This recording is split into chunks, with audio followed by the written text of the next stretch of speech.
am not, nor ever have been, any other person but me.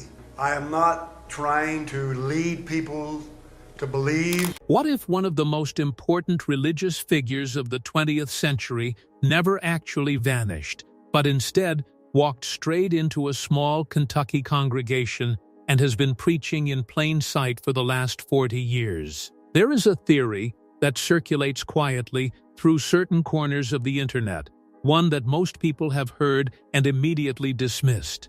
But a growing number of researchers, historians, and believers refuse to let it die. They claim that a certain spiritual leader, someone whose impact shook the foundations of modern Christianity, did not disappear into obscurity the way official records suggest.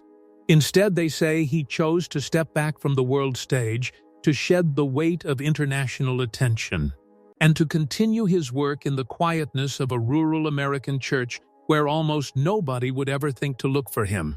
The man at the center of this story is admired by millions, yet most casual observers have no idea who he even is. He rose to prominence in an era when spiritual awakening was spreading across entire nations, when people gathered by the thousands to hear him speak, when his words carried the kind of influence that shaped how millions understood their own faith.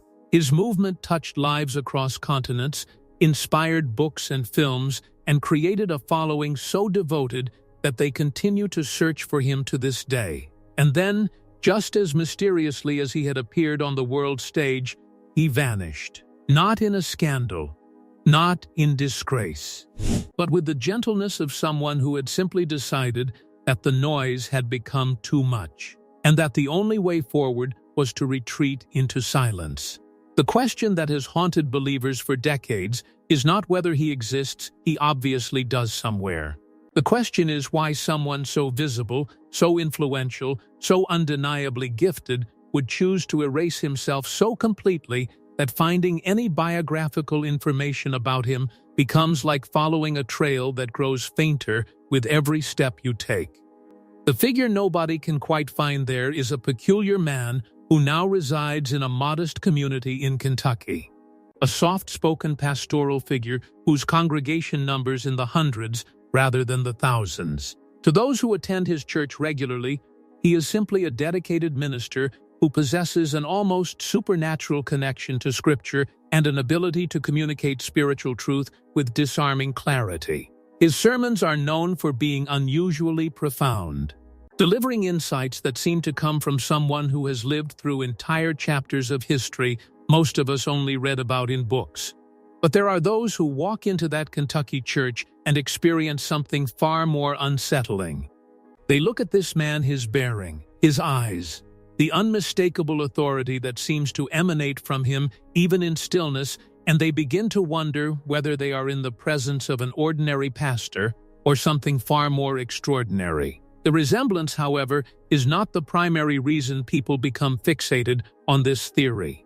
What truly captures their attention is something far more difficult to explain away through coincidence or chance. When this pastor speaks about the movements of faith, about the sacrifices required of spiritual leaders, about the loneliness that comes from being thrust into a role you never asked for, something in his voice carries a weight that feels deeply personal. It is not the voice of someone discussing history, it is the voice of someone who lived it. The deeper one searches for biographical information about this Kentucky pastor's early life, the less material seems to exist. A past that quiet does not read as ordinary. It reads like a secret someone worked very hard to protect. Teachers who might have known him in school cannot be located. Family records from childhood are either sealed or non-existent. It is as though this man simply materialized in middle age, already complete, already carrying that distinctive presence that draws people toward him like a compass needle toward north. For someone determined to hide, you could hardly engineer a more perfect disappearance. Step away from the spotlight just as the internet was beginning to make anonymity impossible. Choose a small church far from media attention. Speak rarely to journalists. Allow your face to age naturally. Let your past become a locked room that nobody possesses the key to. The voice that belongs to someone else, but here is where the theory shifts from interesting to genuinely unsettling. Because when this pastor prays aloud or delivers a message from behind that modest wooden pulpit, something happens that believers find virtually impossible to dismiss through simple coincidence. The cadence of his speech follows patterns that were pioneered by a specific spiritual leader decades ago. The way he builds emotional intensity, the places where he pauses for reflection, the rhythm of his delivery, all of it echoes what millions heard on recordings made more than 50 years ago. When he quotes scripture, he does so with the same interpretive creativity, the same spiritual insight, the same ability to uncover layers of meaning that most people have walked past their entire lives without noticing. The most famous spiritual communicator of the 20th century once said that preaching was not about displaying intelligence or eloquence. It was about becoming a vessel through which eternal truth could flow into a broken world. When people listen to this Kentucky pastor deliver his own sermons, they report feeling that exact sensation that they are standing in the presence of someone who has somehow achieved that transcendent state.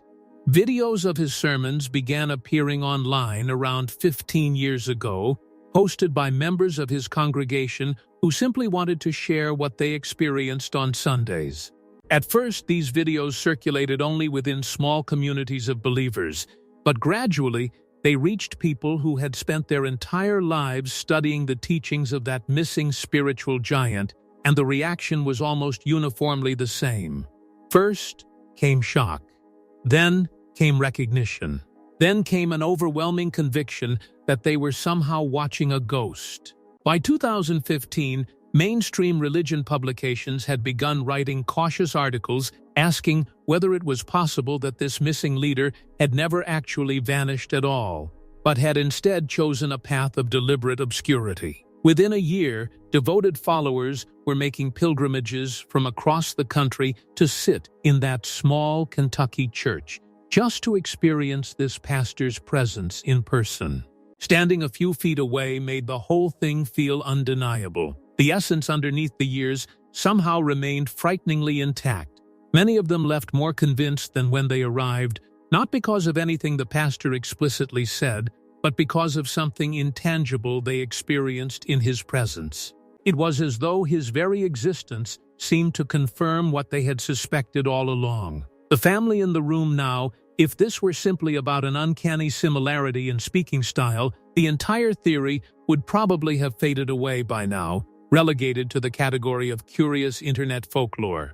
But what transformed this from an interesting observation into a genuine movement was something far more difficult to dismiss. The family who surrounded this pastor seemed to carry the exact same unmistakable characteristics. His children possess facial features that bear striking resemblance to the spiritual leader everyone was searching for. The line of their jawbones, the shape of their eyes, the distinctive quality of their smiles, all of it seemed to echo a figure that millions of people knew intimately through books and recordings and historical documentation. When one of his sons stood up to deliver a message alongside the pastor, the internet exploded with speculation and debate. This was not simply a father and son sharing a pulpit. To devoted believers, this looked like a lineage, a family carrying forward the unmistakable spiritual and physical inheritance of someone legendary. Then came the moment that sent the entire community into overdrive. Word began spreading that a grandson had allegedly shared a private family photograph online. The image raced through social media at lightning speed, passed from hand to hand by people who felt they were finally holding the confirmation they had waited for decades to find. Whispers followed of another photograph, one that apparently showed a woman who bore an uncanny resemblance to someone very close to that missing spiritual leader, perhaps even someone who had shared his life decades ago.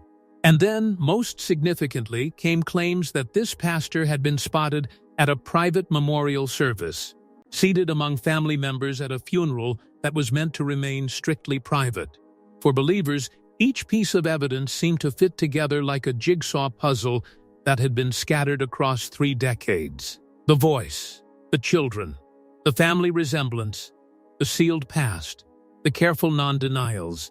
Each thread woven together created something that felt overwhelming, something that seemed to require an explanation far more extraordinary than simple coincidence. The almost confession what drove people absolutely mad with anticipation was that this Kentucky pastor never once behaved the way an innocent man supposedly should. He did not laugh off the rumors and move forward with his life. He did not issue angry denials demanding that people stop spreading what he called false information. Instead, he responded in ways that seemed to say absolutely everything while simultaneously saying nothing at all. For someone desperate to know the truth, this ambiguity was far more thrilling than any flat denial could ever be. When he finally addressed the theory in a formal written statement several years ago, the words he chose were remarkably careful and deliberately strange. He said that he and those around him had never encouraged people to believe anything that was not true. But notice what that sentence did not say. It never provided the obvious denial, never stated plainly that he was definitely not that missing spiritual leader. To ears straining to hear a secret, that missing sentence felt absolutely enormous. Then he said something that threw gasoline onto the flames. He admitted that some people had already made up their minds about who he was and that he had made peace with that reality. Then he added a line that believers still repeat in hushed, knowing tones. He said that if that great spiritual leader were alive today, he would consider him a brother, a fellow worker in God's kingdom, someone he would call friend. To a believer, those words sounded like a carefully coded confession, a man who was telling the truth in the only language he considered safe to speak publicly. One devoted follower named Michael Richardson put into words what thousands of people quietly believed, that this pastor simply is that missing leader, and that he prays for the day when the man will finally stand up and admit who he really is. The confession video that never came several years ago, a wave of videos began circulating across YouTube and social media platforms, all carrying an almost unbearable emotional weight. He is aging rapidly, they announced with solemn urgency. His health is declining, his time on earth is running out, and with whatever years remain, he is finally prepared to look straight into a camera and reveal the truth about his true identity. The videos promised the moment that millions of believers had been waiting for. The great unmasking, the confession that would rewrite history. Millions of people clicked with trembling fingers, unable to believe that after all these years of speculation and mystery, they were finally going to hear the truth spoken aloud. And then you watch, and you wait, and you keep waiting for the actual revelation to arrive. You wait for him to simply say the words. You wait for that single sentence every video promised was coming. But as video after video ends, the confession never actually comes. The music swells. The tension builds to an almost unbearable peak. And then the screen just goes dark, leaving viewers emotionally exhausted and no closer to the truth than when they started. One website hosting these videos even admitted this openly in its accompanying text, confessing that the pastor stopped far short of any direct confirmation, then wondering aloud whether this was a genuine farewell or simply an ending wrapped in perfect, eternal ambiguity. When the facts emerge, but when you step back and separate the verified facts from the mythology that surrounds them, something interesting happens. The entire theory begins to unravel with surprising speed. The spiritual leader everyone is searching for was born in a specific year during the early 20th century. This Kentucky pastor was born approximately 50 years later, creating an age gap that would make the theory physically impossible unless we accept the premise that someone aged in reverse or that multiple people are somehow occupying the same body at different points in time. The historical records surrounding that missing leader's life are actually quite extensive and well documented. He did not simply disappear. His death was witnessed by close associates. Medical records exist. Family members have provided detailed accounts of his final years and his passing. There is no missing chapter in the historical record. There is no gap where a secret escape could have occurred. As for this Kentucky pastor, his entire life has been lived in the public record for decades. He has been married to the same woman since the 1970s. Church records document his pastoral work continuously. There is simply no blank space in his biography large enough to accommodate the theory that he lived some other life before becoming a pastor. The photographs that supposedly proved the connection turned out, upon closer examination, to be cases of mistaken identity. The person at that funeral was a different individual entirely. The woman who supposedly resembled someone from the past was likely just a coincidence of facial features that millions of people share. Why we needed this to be true, and yet, despite all of this, the legend persists. Polls consistently show that a small but devoted percentage of people absolutely believe that this missing leader never actually vanished. They continue to search for evidence. They continue to gather online and discuss theories. They continue to make pilgrimages to that small Kentucky church. The question is not whether the evidence supports this conclusion. The facts make clear that it does not. The question is why people felt so desperate to believe it in the first place. Grief and love simply do not obey a death certificate or a factual timeline. That spiritual leader was beloved by millions. His voice touched hearts across generations. His teachings became woven into the fabric of how people understood faith, meaning, and their relationship to the divine. His death, when it finally came, left a void that simply could not be filled. For decades afterward, people held on to hope, however small, however irrational, that somehow, somewhere, he might still be alive. So instead of letting go, they found him in grainy photographs and blurry video clips and in the voice of a Kentucky pastor they had never heard of before the internet connected them all together. They were not foolish for doing this, they were simply human. They were grieving. What has changed with terrifying speed is that a new technology has now learned exactly how to weaponize that grief. Artificial intelligence can now replicate faces and voices with stunning accuracy. Scammers operate entire networks of fake videos featuring beloved spiritual figures, begging money from the same vulnerable audiences who loved them in life.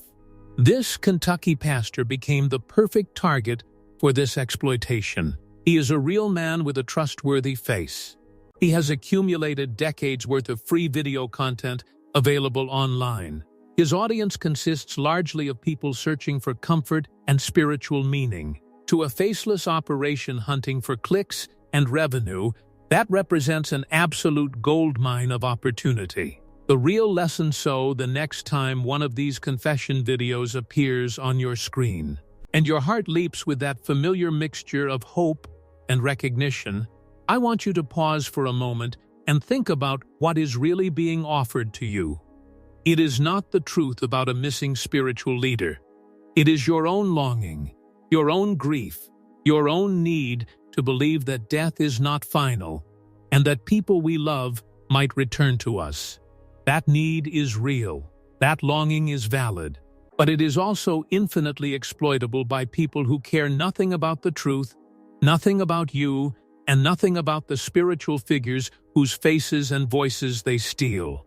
If you care about protecting yourself and others from this kind of manipulation, the strongest thing you can do is feel that pull toward belief, recognize it honestly for what it really is, and then make the conscious choice to redirect that love and longing toward something genuine. Share your questions and your thoughts down in the comments below. Did you ever believe that this pastor might be someone far more significant than he appeared? What was it about that voice, that presence, that made the story so impossible to let go of? I read every single comment you leave, and I genuinely want to hear what you felt when you first encountered this mystery.